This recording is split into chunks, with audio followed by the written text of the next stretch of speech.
Hello, everybody, and good morning. Thank you so much for tuning into the show yet again. I'm here to tell you guys that it is about time that you follow or subscribe to the show wherever you listen. I know y'all are out there listening and you're not subscribing and you're not following the show, and I don't like that kind of behavior. You guys know I'm tired of working these garbage jobs, wasting my time. The links are in the description of the show wherever you listen. All the links, all the social media links, all the different platforms. Wherever you listen, all I ask is to subscribe, to follow. Please, please, I'm begging you, subscribe, follow, and most importantly, enjoy today's episode. What's happening, everybody? Glad to see you again, or glad to know that you're there again, somewhat. You are listening to, or if you're watching, you are a part of probably, as it stands right now, the last episode in this room, in this studio. We're going to have a new studio soon. Things are going to look completely different. I'm going to be moving to a studio apartment, which means the whole apartment will be this, pretty much, you know? It's just going to be set up very different. It's going to be downsized. We're probably going to be holding the microphones, which is going to be an interesting new thing. There's going to be no arms, there's going to be no table, not a table like this at least, not a big-ass table like this, I got no room for it. All these swivelly chairs, they're going to get sold, probably. What else? The tripods are going to be much smaller. I'm still going to have video, but the tripods are going to be smaller. I might have to get longer HDMI wires so I can still connect them to my camera switcher. What else? I might have to shorten the wires that are on the actual microphones. So a lot of things are changing, guys, and it's going to be fun. And by now, as you are listening to this, I am in Connecticut, living like a motherfucker. Just at the moment, I'm in hyperdrive. I'm trying to get a whole bunch of shit done, trying to tie up a bunch of loose ends. I want to have episodes for you guys while I'm still figuring out the studio. I would like to have one more. We'll see. We'll see what happens. I mean, we got to 185 in this studio. I don't know how far I got in the old basement, but it's going to be fun. It's going to be fun to see a new spot. It's going to be fun to see the progression. I'm happy you guys are here to witness it. And it's cool. You guys remember when I first moved into here, and I spoke so highly about it. And it's going to be great in the new place. The new place has a lot of big windows, so that'll be nice. And it's just going to be downsized. It's going to be the same show, motherfuckers. It's going to be the same show. I do plenty of Zoom episodes with professors and whatnot. And yes, I am moving to a new place. I don't know a ton of people, but I'll meet them. And hopefully I have plenty of new people on, some of the old people on. I'm not moving that far away from Providence, so...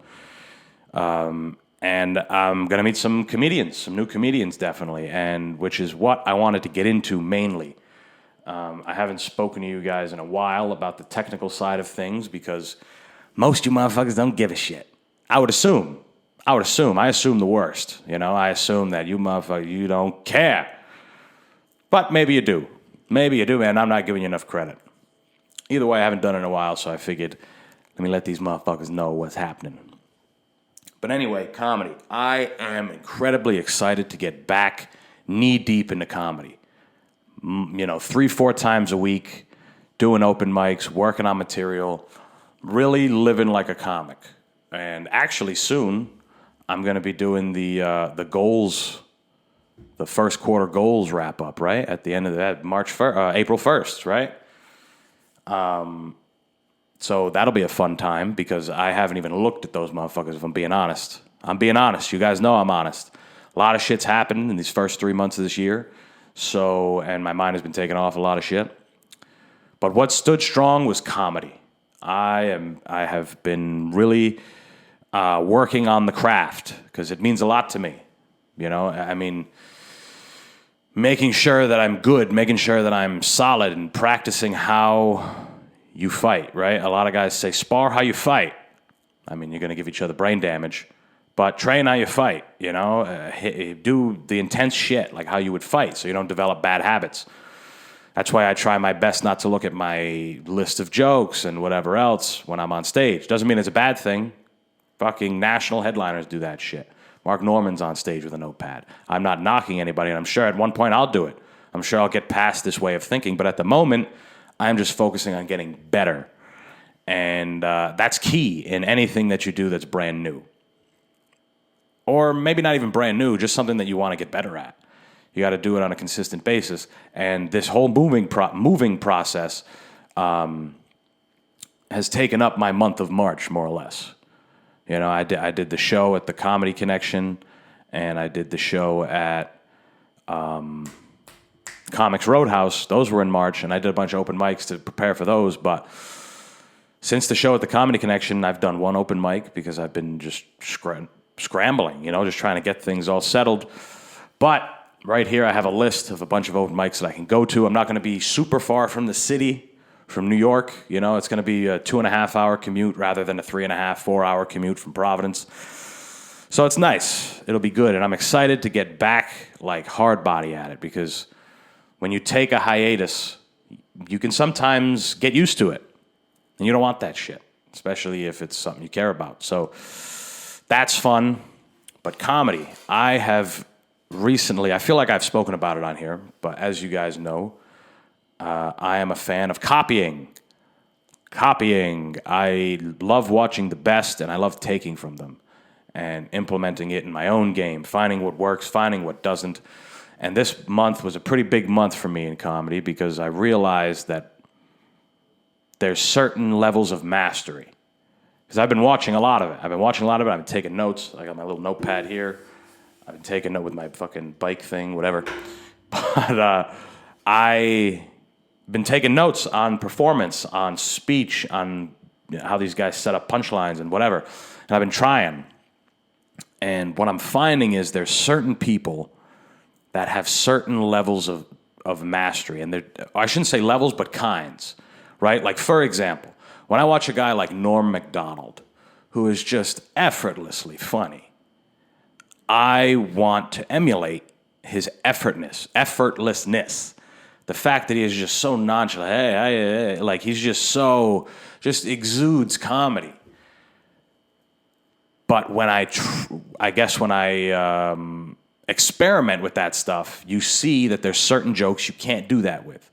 Like his whole persona, he was able to get away with it because that's his thing. But what I'm finding is that if you're going to tell a joke that's really like it's harsh material, and you want to hit people in their core, you got to say it with a nutsack. You know, I spoke a little bit about this with Pesky and Ski last Thursday. If you guys listen to that phenomenal mockery of an episode, mockery is a not negative connotation, but I think it's good.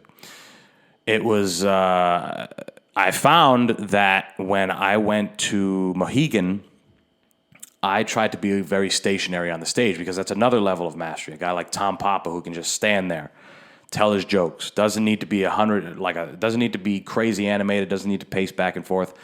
He stands there with the microphone on the stand and just talks, leans it back, leans it forward. To me, there's a level of mastery there that I attempted, and it didn't work. It looked weird. There's a thing with live performance that it also needs to there's like an aesthetic to it, right? Part of the style is how you keep yourself up there, how you have certain mannerisms. That's what makes shit funny sometimes. Just the way someone does something. Like when George Carlin is pacing back and forth, doing his fucking, and he's with his arms, and then you see Bill Hicks crouching down, right, getting right in people's faces, looking them in the eyes. Like that is mastery. Even to Mitch Hedberg, looking down, nervous. And then you got Pablo Francisco, like one of the most animated people. Cat Williams. These guys are insane with what they do physically on stage. But there are some guys that are just tight writing, very tight writing, and they don't have to do much. They just stand there and they tell their jokes, and they're able to do it, and they're able to connect with the crowd, which is a huge thing. And while I was doing it, it felt like there was a bottled up sense of something. I was kind of standing there, and it looked weird. I was leaning like side to side with the microphone on the stand. Like it wasn't. It looked like I wanted to move. After I watched it, I was like, all right, I need to do that bit, because it was a tough bit. Like a tough bit in the sense of like hard shit I'm talking about, whatever. The shit that lasts, though, right? Those are the jokes that stand over time. Not trying to suck my own dick here, but some of that subject material, when you hear a comic talk about real life shit, whether it be about themselves, whether it be about society, hypocrisy, the things that we do as humans, that shit lasts, regardless of how venomous it is or how playful it is. It lasts, right? Carlin could be, I always refer to Carlin, but he had the joke about the bread. Why do we get to the good bread? Like, that's a harmless joke, but we all do that, right? And that's something that'll last. And then you have the controversial shit. You got a Doug Stanhope, who I've been watching a lot of, and Jesus, what an interesting style. What an interesting style. He is able to have an abundance of words and have pockets, like long pockets where there's no laughter. It's just him talking and keeping people on edge with his diction and how he is like that's kind of how his words come out. It's very like blotchy, but it's almost like lulling you to sleep, and then bang, drops that right hand in there, and it is a solid KO punch. When a motherfucker like Doug Stanhope comes, like his special just dropped. It's called The Dying of a Last Breed. Great name, great fucking name, because he is one of the last of the Mohegans of guys that just ruthlessly, their whole act is just to ruthlessly attack society, and not only the hypocrisy, but the nuances, things that people do get upset about, but are small and stupid, like waiting in line behind somebody in a grocery store. That's, things that people get upset about.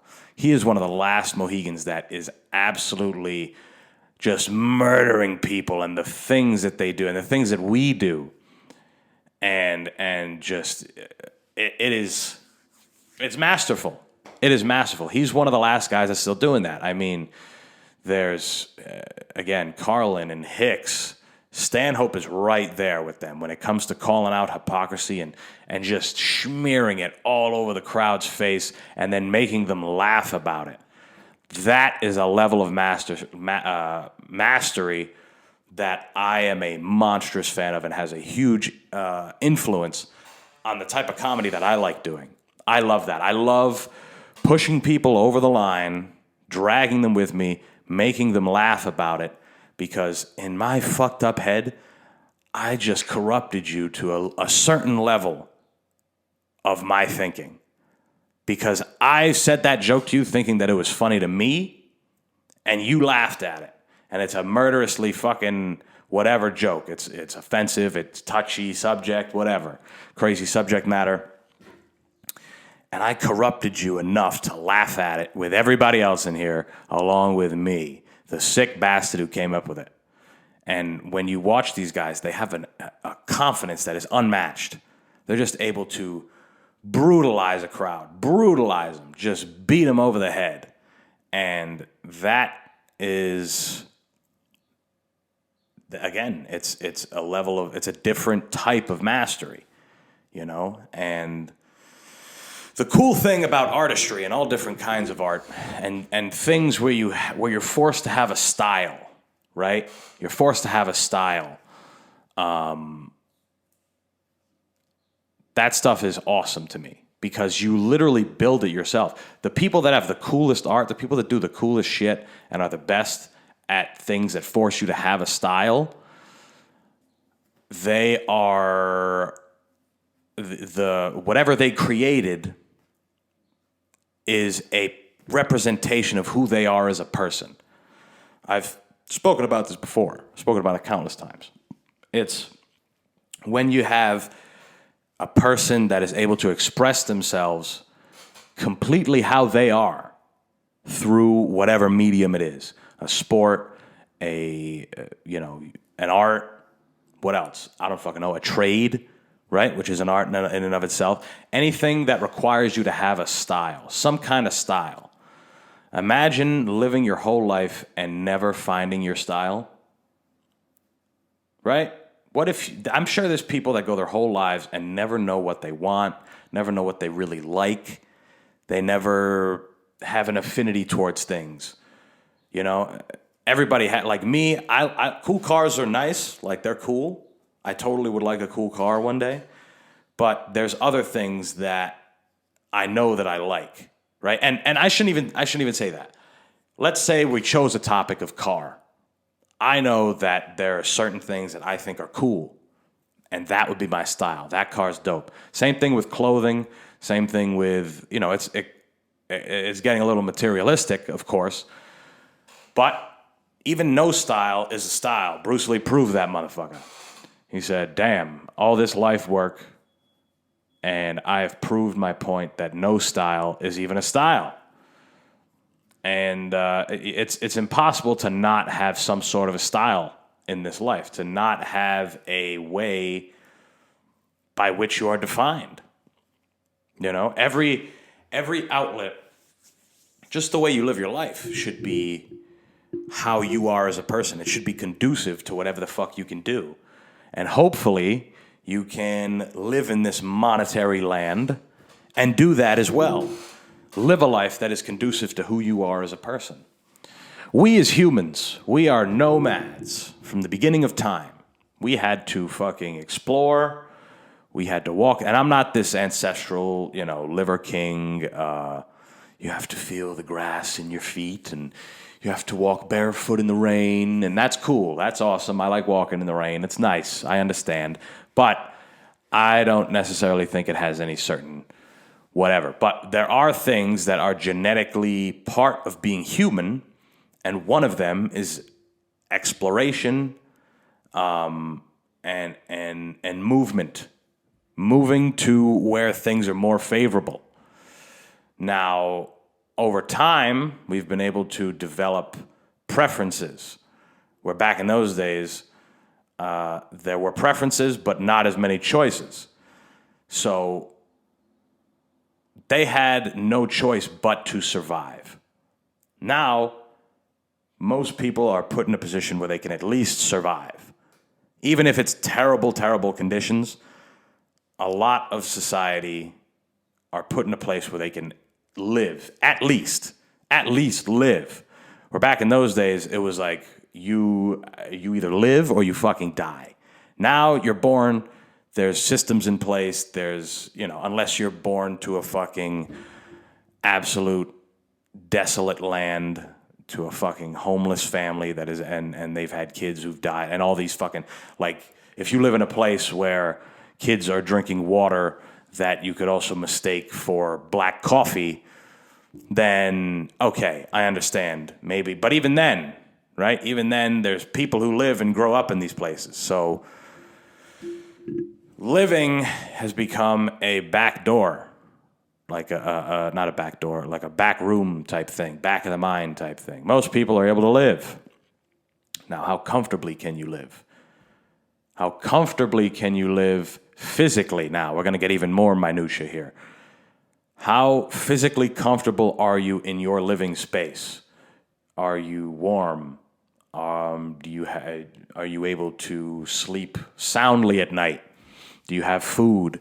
And then it gets more to a scale, right? You start to scale shit off on that, and how comfortable you physically can get. And then now, how comfortable can you get mentally? Now that is an undermining one. People forget about that shit. People forget about it because they get wrapped up in that second tier of how comfortable physically can I get, But in those things is when you find the leisures, right? You find leisures, and that's where you can develop a style, right? You develop what makes you you. The way you live your life is conducive to how you are. If you grew up a timid person who would never step into a martial arts gym or wouldn't even step into a gym at all, then there's no reason for you to. Unless one day you want to just, change your life and whatever. That's different. That's a different thing. That's, people can change. I know I said a few weeks ago people don't change. A lot of them don't, but people can. But most importantly is how comfortable you can get with yourself. And the best way to do that is to live how how it makes most sense for you. When I say makes most sense, am I a person that wants to live in a small room by myself? Probably not. And that's what I'm actually getting ready to go do. That's what I'm doing right now. But if I'm doing it for a reason, how about that? If you're doing it for a reason, and that reason could be as simple as to save money. You might have just got a real good job, and if you pay this much per month, you'll be able to save an exorbitant amount. So, hey, I'll live scantily for 2 years if I can save this much money. You know, if in 2 years I have this much left, hey, it's worth it. So when you go and you set out for some shit, and you're severely compromising your how comfortable you are. You know, I mean, I'm going to be fine, right? I'm going to be okay. I'm going to have heat and things are cheap, and I'm going to have but there's levels of physical comfortability that are going to get diminished. And usually you can, when your mental comfort zone is shot, you can pile on that other shit. Come on, buy this, food and gadgets and you know, trips and all this stuff. Come on, pour it on. Yeah. You can drown that fucking mental bullshit. Man, no one wants to hear that shit. Get out of here. We're having fun. We're having fun. We're going to go out and spend money and yada yada. Okay, that's cool. You can pile that on. But that other shit's going to come back and get you. It's going to come back and get you. And if you're in a place where you can't pile that on, you don't have a lot of money, now you need to work on the other shit. You can't forget that that's there. You know, because if you have a good mental, it doesn't matter where the fuck you are. A man with a Y will withstand anyhow. I forgot who said that, but interesting quote. A man with a Y will withstand anyhow. So by any means, if you're doing some shit, if your goal is in so many years, you want to have a house, you want to have a family, you want to be stable as a motherfucker, and you really want to start your life that way, that's why people work hours and hours. That's why people work crazy. I'm watching my buddy Evan. He works like a motherfucker. He works hard, you know, and he has a vision of what he wants. I mean, he's getting married. He's going to have a house soon, you know, probably even within this year. Who knows? But he's got a why. So he's willing to work like a motherfucker. That's why some people are willing to work like motherfuckers. They got kids. They got fucking responsibilities. It'd be nice if you can choose your why, right? It's rough if you get fucking thrown into the why. Oh, God. Jesus, I'm having a kid. Fuck, I'm not ready for this. And now you got to endure. And that's where resentment comes in for some people. And that's a scary fucking thing. But we're not talking about scary shit. We're talking about good shit, goddammit. Have a why. Sometimes I'm here to talk shit. Sometimes I'm here to, I guess it's still talking shit, but maybe helpful shit. Maybe stuff that will touch somebody in the ass like a pedophile. But yeah, super excited for comedy. Comedy is my number one, man. I love it. I really do. When you find something that you're willing to endure the hardships for, that's the motherfucker. That's the shit right there, guys. And I don't know. I mean, I'm excited. I'm excited for what's coming next. And I think I'm going to wrap this motherfucker up today. It's a quick episode. It is. You guys see I am doing a bunch of shit. I'm trying to get shit all situated. And I apologize this month for I don't want to say the lack of guests. I had some great guests. I had some phenomenal, fun episodes. But part of the show is getting different kinds of people. And that's what we're trying to do. We're going to try and do that. And I apologize for not making good on that. But you guys know it's a busy fucking month. I don't got to apologize to nobody. What's wrong with me? Jesus Christ. I'm working like a dog over here. Anyway, guys, I'm cutting this episode a tad short. It's probably good, right? You motherfuckers are busy on a Monday. Thank you all so much for listening. Follow the show wherever you listen. Follow the social media links, all in the description. You guys know the deal. Talk to you guys hopefully this Thursday. And I want to thank you guys for riding this bitch out and I'm going to miss this room. I am. I'm just looking around, and I am going to miss this room. But on to bigger and better things, motherfuckers. Always. Peace.